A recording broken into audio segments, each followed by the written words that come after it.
Salut les trackers, j'espère que vous allez bien. Aujourd'hui, on continue l'unboxing dans la collection Warhammer 40 000 de chez Joy-Toy. On continue l'unboxing avec le Primaris Invader ATV. Voilà, donc cet engin, j'aurais dû enlever la petite pellicule. Ça ferait moins de reflets, mais c'est pas grave, je vais vous l'enlever tout de suite. Donc cet engin assez incroyable, des Imperial Fist, on peut mettre donc 2 soldats dessus. Donc je vais vous ouvrir ça tout de suite et on regarde ça. Je vous présente mon petit ami Spawn, version mutation série 23. Donc c'est déjà sorti il y a pratiquement une vingtaine d'années, mais j'ai trouvé ça récemment et je la trouve vraiment magnifique. Donc j'essaierai pendant mes unboxings de toujours avoir une petite figurine à côté de moi, histoire de varier un peu les plaisirs et de vous montrer des petites découvertes que j'ai pu faire au gré de mes voyages. Celle-là, je l'ai trouvée dans une petite boutique à Lisbonne, vous voyez, donc 15 euros. Donc voilà, une petite boutique qui s'appelle BD Mania, qui est à Lisbonne. Ils n'ont pas énormément de choses, mais ils ont des vieilles figurines Spawn. Et ils ont des comics, des choses comme ça. Voilà, petite parenthèse refermée. Mais pour nos amis voyageurs, pour les trackers qui voyagent, ou pour ceux qui sont peut-être au Portugal, bon bah vous connaissez sûrement BD Mania, qui est à Lisbonne. Voilà. On referme la parenthèse. Là, je vais vous enlever la petite pellicule de plastique transparent, et puis on va ouvrir tout de suite la boîte du Primaris Invader ATV. Voilà, donc comme je vous l'ai déjà signalé, l'avantage des figurines Joy-Toy, c'est qu'il n'y a pas de, enfin en tout cas pour jusqu'à présent, pour celles que j'ai pu découvrir, il n'y a pas de scotch sur les boîtes, donc ça permet quand même de garder des boîtes en très bon état. Par contre, il y a toujours cette pellicule transparente à enlever, cette pellicule de cellophane. Mais pas de scotch, donc pas de déchirure, pas de... Voilà. Là, même pas besoin du cutter pour faire glisser le rabat. Bon, j'ai oublié de vous montrer la boîte. Toi, tu t'en vas, tu ne sers plus à rien. Donc voilà, au dos, vous avez... Au dos, vous avez donc plusieurs photos du véhicule qui mesure donc 26 cm de long et 19,5 cm de large. Ça m'évite d'avoir à le mesurer. Voilà. Et on va sortir ce gros bébé. Donc c'est quelque chose qui est sorti qui est assez récent, hein. Je vous dis pas de bêtises, c'est sorti bah c'est pas marqué là. Non, je vois pas d'année sur la boîte. Bon, c'est pas vieux, hein, ça a dû sortir. J'aime pas dire des approximations, mais je pense que c'est sorti. Je sais pas, il y a à peu près un an, peut-être un peu moins. Là, j'ai peur de me tromper, mais enfin, c'est pas très vieux. Enfin, c'est pas une nouveauté, hein. Mais bon, c'est une nouveauté pour moi, donc voilà, je vous en fais profiter.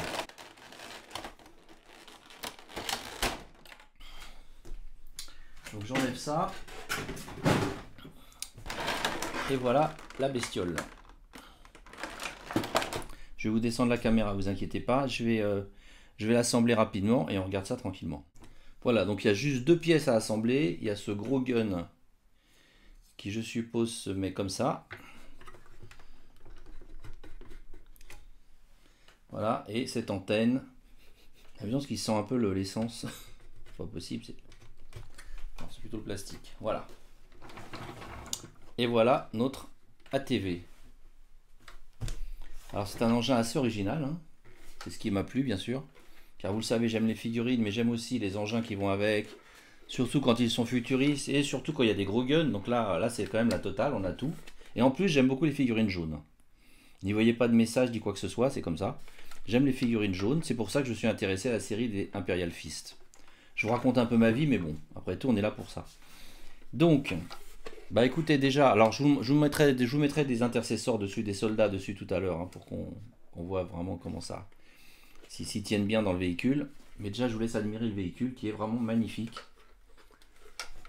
Bon, je dis souvent que ce que j'achète est magnifique parce que forcément, j'achète pas énormément de choses. Et quand j'achète quelque chose, c'est mûrement réfléchi. Et c'est toujours quelque chose qui m'a beaucoup attiré et intéressé. Donc, c'est rare que je vous dise, oh, bah, j'ai acheté un truc qui est tout moche. Ça peut arriver, mais c'est rare. Donc, celui-ci, bah, j'ai hésité longtemps avec d'autres modèles, etc. Mais je le trouve vraiment somptueux. Somptueux parce que il y a tout ce travail de weathering que moi j'adore. J'aime pas les choses trop propres. Et là, vous voyez, au niveau du weathering, bah, vous avez les roues qui sont usées. Vous avez des marques sur la carrosserie du véhicule. Vous avez l'emblème là de l'aigle là, je crois, qui est vraiment superbe aussi, qui est doré, enfin qui est doré, non, qui est brillant. Les petits détails, le tableau de bord, le poste de pilotage avec les petits écrans, les boutons rouges. Là vous avez d'autres boutons, je ne sais pas si vous allez pouvoir voir. Vous voyez les boutons donc dans le poste de pilotage, les petits boutons. Vraiment un soin du détail. Là ici la sortie des pots d'échappement qui est bien sûr noirci et qui est en plus d'une couleur métallique différente, plus bronze. Bon, les roues pivotent, les axes, là il n'y aura pas d'articulation bien évidemment, hein, c'est juste les roues qui... Enfin, c'est pas qu'elles pivotent, c'est qu'elles tournent. Les guns à l'avant, ah oui, les guns à l'avant. Ah si, il y a quand même des pièces qui bougent, vous voyez. Donc ça bouge, une espèce de pare-choc à l'avant là. Ces armes aussi pivotent. Bien évidemment, le gros gun ici pivote puisque on l'a assemblé tout à l'heure sur cette partie là. Voilà, et puis l'antenne, bah non, l'antenne non. Là, la partie arrière sur laquelle va se poser le soldat, l'intercessor, et j'aime bien ce quadrillage aussi, là c'est très réaliste. Vraiment une très très belle réalisation.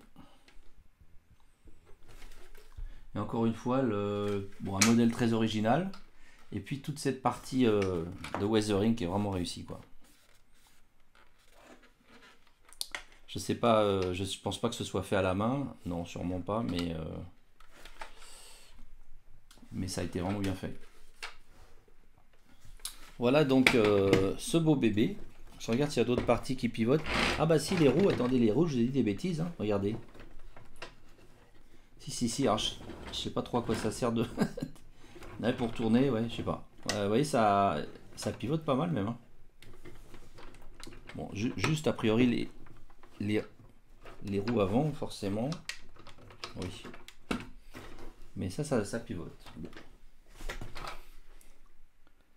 Voilà, les petits câbles rouges là à l'avant. Vraiment une très belle réalisation. Ça a de la gueule. Alors ça prend de la place dans une collection, c'est sûr, parce que c'est quand même assez gros. Mais je trouve que ça a beaucoup de gueule. Donc ce que je vais faire, je vais vous sortir un intercesseur de sa boîte, enfin deux même. Bon, d'ailleurs je vais vous les présenter aussi, comme ça ce sera fait. Alors en fait ce qui se passe c'est que normalement on met plutôt des soldats de base hein, je crois que dans l'univers Warhammer 40 000 on met des intercesseurs, des soldats de base. Moi j'en avais pas sous la main donc j'ai pris un lieutenant. Voilà, donc le lieutenant, bon, c'est à peu près la même chose qu'un soldat intercesseur de base, sauf qu'apparemment il a cet emblème là, vous voyez, sur son backpack. Bon, mais les lieutenants sont pas normalement, je pense, amenés à piloter ce genre d'engin, mais enfin, je suis sûr que vous me pardonnerez. Voilà. Donc je vous sors l'intercesseur, et puis on va le mettre dans son véhicule. Bon, je vais vous le sortir maintenant avec vous. Hein. Voilà. Donc, pareil, petit cutter pour enlever le plastique, le cellophane. On fait attention de ne pas abîmer la boîte. On fait aussi attention en enlevant le cellophane. Là, il n'est pas trop épais parce que c'est une petite boîte. Mais on fait attention quand on enlève le cellophane en tirant de ne pas déformer les coins de la boîte. Moi, je suis un peu maniaque sur les boîtes. Il y a des gens qui s'en foutent. Hein. Mais si vous tirez trop fort un cellophane plus épais que celui-là, mais comme ça l'était pour la TV, vous risquez de déformer un peu la boîte. C'est du détail, mais bon. Des petits trucs que je vous donne. Donc là, pareil, l'autre petit truc que je vous ai déjà donné 50 fois, c'est on glisse le cutter pour ne pas déformer le rabat. Alors on glisse le cutter, mais on fait attention aussi quand même de ne pas le déchirer, bien sûr. Je sais pas si je vais y arriver, ça a l'air de bien résister. Pourquoi on fait ça? Parce que ça évite la petite pliure un peu disgracieuse. Vous voyez, là, je suis en train de le sortir. Normalement, alors sinon vous avez toujours, hop, une pliure ici sur les rabats, puisque quand on sort un truc, ça fait une pliure immanquablement. Avec le cutter, vous n'en faites pas. Encore un petit truc de tonton Antoine. Bon, alors. Je vous ai pas montré la boîte en détail, c'est pas gentil. Donc ça c'est le lieutenant. Voilà, vous avez au dos les photos du lieutenant, différentes poses. Il est pas mal équipé, il a son backpack et je vous dis là cette espèce de tête de mort métallique là, sur le haut de son backpack qui le désigne comme lieutenant. Un petit socle transparent qu'on va pas utiliser pour l'instant.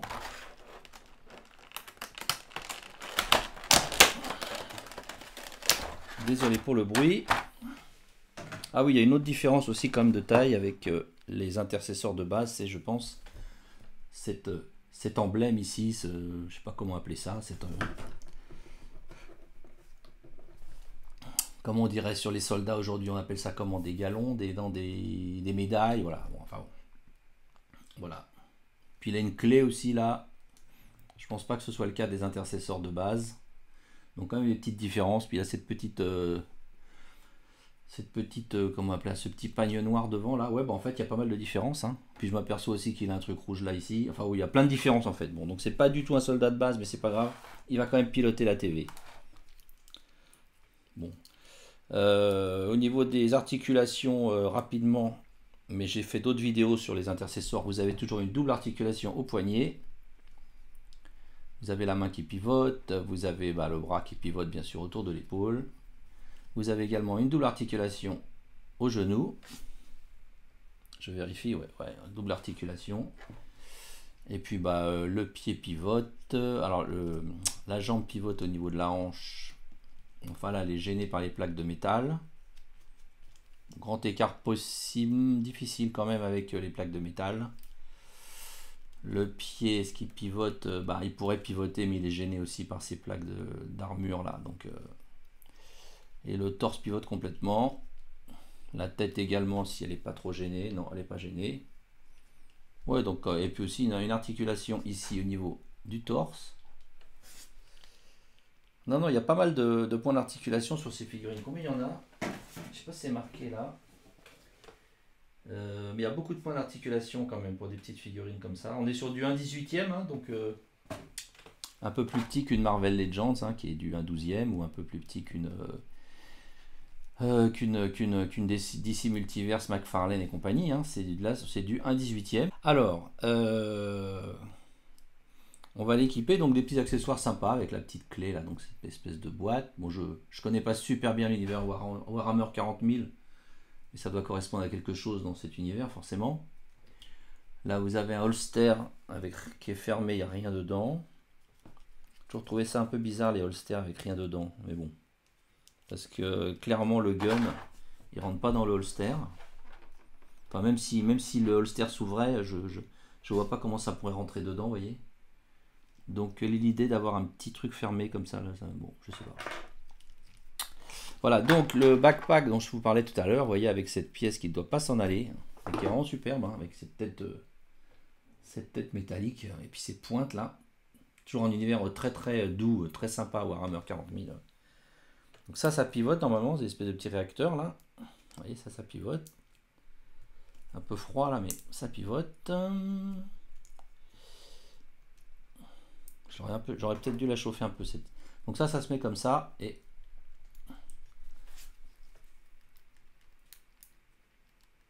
j'aurais dû chauffer un peu. Parce que ça rentre pas super bien. Ouais, si ça va. C'est pas bien ce que je fais. Il faut chauffer avant. Et comme toujours, il faut chauffer le trou, hein, et pas le peg. Hein, parce que beaucoup de gens font le contraire. Et c'est toujours le trou qu'on chauffe. J'en entends qui rigolent au fond de la salle, ça me plaît pas du tout. Voilà. Alors, il y a 4 mains, enfin il y a 6 mains. Voilà. Donc il y a 6 mains et il en a 2 sur lui, une qui est plutôt pour tenir peut-être son épée. Je vous ai pas encore montré l'épée, je suis pas gentil. Et celle-là plutôt pour tenir le bolter, le gun. Mais il y en a 2 autres qui sont des points. Sont des points fermés. Voilà, bon. Et puis celui-là c'est pour tenir un bolter, mais plutôt avec la main gauche. Il y a le petit doigt sur la gâchette. Et le 4e, je sais pas où il est passé. Il est resté dans la boîte. Et celui-là c'est pour tenir je pense aussi l'épée, mais de la main droite. Voilà. On passe rapidement sur les mains, c'est pas ce qu'il y a de plus intéressant. Et donc par contre, ce qu'on va faire, c'est on va le mettre sur la TV. Alors qu'est-ce qu'on va choisir comme main? Qu'est-ce qu'on va choisir comme main? Je sais pas ce qu'on va choisir comme main. Si on va mettre les mains qui tiennent l'épée. Voilà, on va mettre les deux mains, ça sera mieux même. Hein. Donc on enlève celle-là. Voilà. Et on met. Alors soit on lui met un gun. Non, bah non, il a déjà un gros gun, c'est un peu ridicule. On va lui mettre. Vous voyez là. Là, clairement, il faut que je chauffe un peu le trou. Bah, je vais le chauffer un peu. Et je reviens vers vous tout de suite. Voilà, on chauffe à peu près 20 secondes. Et après, normalement, ça rentre sans problème. Voilà. Pas besoin de mettre le... Si vous utilisez un sèche-cheveux, pas besoin de le mettre à fond. Enfin, vous pouvez mettre la chaleur bien chaude. Mais après, la puissance du... Vous mettez doucement, parce que sinon, votre petite pièce, elle va dégager. C'est pas évident. Attention, par contre, sur les toutes petites pièces, la chaleur, ça déforme. Hein. Donc, privilégiez dans ce cas-là plutôt l'eau chaude. Mais j'ai déjà déformé pas mal de pièces, malheureusement, avec un sèche-cheveux trop chaud ou un micro-ondes trop chaud. Donc, il faut faire attention. Voilà. Donc vous voyez qu'il a... Ah bah la tête se barre aussi. Voilà. Vous voyez, il a fière allure, notre intercesseur, notre lieutenant. Sur son ATV, donc sur la partie arrière.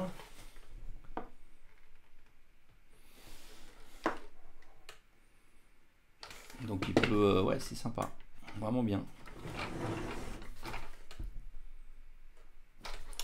Et puis je vais en mettre un devant également. Donc ce que je vais faire, je vais prendre... Pardon. Ah, je ne vous ai pas montré l'épée quand même. Trop de choses à voir dans cette vidéo. Elle est superbe aussi avec ces petits reflets bleus là, magnifique. Tête de mort également. Très belle épée. Manche rouge. Il n'y a pas vraiment de weathering, mais elle est jolie, très jolie. Puis le bolter, je ne vous l'avais pas montré en détail non plus, décidément.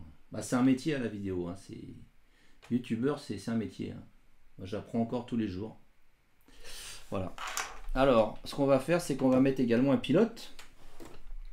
On va pas pouvoir mettre un pilote avec un backpack, à mon avis, ça ne tiendra pas. Donc, je vais prendre, alors, je voulais vous montrer également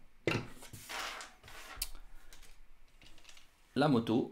J'ai déjà fait une vidéo dessus. Je vous incruste pas besoin de vous incruster la vignette, vous allez voir sur le site, enfin, sur la chaîne, vous verrez la review de l'unboxing de la moto qui s'appelle parce que je dis moto, mais ça s'appelle un Raider Pattern Combat Bike. Raider Pattern Combat Bike. Et ce qu'on va faire, c'est qu'on va prendre... Oh non, on va pas faire ça. Je vais ouvrir une autre boîte, parce que j'ai une autre boîte. De toute façon, il faut bien que ça serve à ça. J'ai une autre boîte avec un autre lieutenant. Et donc, on va prendre l'autre lieutenant comme pilote. Ne quittez pas. L'antenne revient dans 2 minutes. Ok les amis, donc là, j'ai réussi enfin à mettre l'intercessors à l'avant. Je n'ai pas réussi à mettre un lieutenant parce que j'étais trop gêné par cette partie-là qui ne se retire pas a priori, ou je ne pense pas qu'elle sortire. Donc vous voyez, elle gêne quand vous à ce niveau-là. Vous voyez, là, entre les jambes en fait de l'intercesseur, il y a cette partie donc du poste de pilotage et donc ça gêne avec ça cogne contre et ça empêche de bien rapprocher le pilote. J'avais beau pourtant, je lui avais enlevé pourtant tous ces holsters, toutes ces petites poches qu'il avait, ces petits sacs qu'il avait à sa ceinture. Je lui avais enlevé, bon bien sûr, le backpack, mais non. Et puis en plus, je pense même pas qu'il ait vraiment la bonne main pour ça. Elle est un peu trop... non. Donc j'ai galéré avec le lieutenant. J'ai donc pris l'intercesseur qui est plus basique, qui était avec la moto. Et voilà, là ça rend déjà beaucoup mieux. J'y serais pas arrivé sinon. Voilà. Donc bon, je lui ai mis qu'une main sur le guidon et l'autre il tient son gun. Mais on peut mettre les deux mains, il n'y a pas de problème. Donc a priori, vous voyez, il n'y a pas la place pour mettre le backpack, hein, c'est sûr que non même. D'ailleurs, ils auraient dû prévoir peut-être une petite pièce, vous voyez, qu'on pourrait mettre pour combler ces deux trous là. Je ne sais pas si vous voyez mon doigt là, c'est pas très pratique, mais c'est vrai que je vais vous montrer là, hein, c'est vrai que quand on l'enlève, ça fait deux trous, c'est un peu bébête. C'est pas méchant. Hein. Ah oui, une autre chose que je voulais vous dire aussi dont je me suis aperçu, c'est que donc le gros gun, bon bah il tourne bien sûr puisqu'il est, vous avez vu, je l'ai mis dans cette pièce là, comme ça, donc il pivote, mais également il pivote comme ça. Vous voyez, il y a un axe aussi ici. Voilà, donc ça c'est pas mal. Faut juste pas qu'il tape trop la tête de son pote devant, mais voilà, donc bah, il y a quand même pas mal de pièces qui bougent hein, sur cet ATV. Et je trouve que c'est vraiment une très très belle réalisation. Voilà. Donc ce que je vais faire, c'est que je vais vous montrer d'autres figurines de cette licence. On va faire de la place, ils sont gros. Ils sont gros, donc ça je vous l'ai montré tout à l'heure. On va le mettre là. On va le mettre là. Et puis bah, il y a le Dreadnought, le Redemptor Dreadnought qui est vraiment une tuerie. J'ai fait également donc un unboxing de ce monstre. N'hésitez pas à aller le voir. Voilà, donc magnifique méca. Superbe. Vraiment avec ici le sarcophage de son pilote. Et puis également ici la figurine d'un big boss des Imperial Fist, puisqu'il s'appelle Rodrigue Pertanal. Et oui, Pertanal, c'est spécial comme nom, mais c'est comme ça. Et bah lui, c'est la première figurine que j'ai eue de la série Imperial Fist. Je dis de la série Imperial Fist, donc des Space Marines, parce que j'avais déjà acheté auparavant d'autres petits copains qui sont ce ravissant Torque sur sa monture, qui fait donc partie de la même licence, hein, forcément. Il n'y a plus de place là, oui. Je vais enlever le Dreadnought. Très sympa aussi cette bestiole là. J'aimais beaucoup sa monture, qui a une tronche pas possible. Et également, récemment, j'ai acquis cette sentinelle Astra Militarium, donc des Cadian, je crois qu'on dit, qui est également un beau bébé. Là aussi, vous avez l'unboxing sur ma chaîne. Voilà les amis, bah écoutez, la petite famille est loin d'être au complet parce que des figurines Joy Toy, Warhammer 40 000 de chez John Toy, il y en a, je sais pas combien, il y en a des... J'ai envie de dire des centaines, mais à mon avis, je suis pas loin. Il y en a énormément parce qu'il y a toutes les armées, les ultramarines, ceux qui sont blancs, ceux qui sont rouges, ceux qui sont noirs, les chaos, enfin bon, il y en a énormément. Alors tout n'existe pas dans toutes les couleurs. Par exemple, la TV n'existe pas pour toutes les armées. Ça non plus. Mais les Dreadnought non plus. Il y a d'autres Dreadnought aussi. Mais il faut dire que là, il y a vraiment beaucoup de choses. Il y a vraiment beaucoup de choses chez Joy Toy et je trouve qu'ils font vraiment un travail de qualité incroyable. Et puis ce qui est incroyable, c'est le nombre de pièces produites, le nombre de pièces différentes produites. On sent là la puissance vraiment de ce fabricant qui au début faisait des petits produits un petit peu je ne veux pas dire bas de gamme, mais qui étaient un petit peu fragiles, qui n'étaient pas forcément des produits de très grande qualité. J'avais fait il y a longtemps un unboxing, si vous fouillez sur ma chaîne, d'une petite figurine, une espèce d'exosquelette, je crois que c'était du 1/24e, mais c'était il y a plusieurs années, et depuis ils se sont énormément améliorés, et puis ils ont acquis des licences sérieuses comme cette licence Warhammer 40 000 de Games Workshop, qui est, bon, qu'on connaît tous, hein, les Warhammer 40 000, on en a souvent peint dans notre jeunesse. Voilà. Donc bah écoutez, si ce petit unboxing vous a plu, n'hésitez pas à nous laisser un petit like et à vous abonner, bien évidemment. Et puis n'hésitez pas aussi à aller faire un tour sur ma chaîne toystracker.fr. Vous y trouverez pas mal de choses, que ce soit du Star Wars, du Marvel Legends, du Joy Toy, j'en ai pas encore, mais si ça vous intéresse, n'hésitez pas à mettre un commentaire ou à nous contacter sur notre groupe Facebook, etc. J'envisage peut-être également de proposer du Joy Toy en France, du Warhammer 40 000. Et puis bah voilà les amis, ça fait plaisir, je vous dis à très bientôt. Ciao, à bientôt, ciao.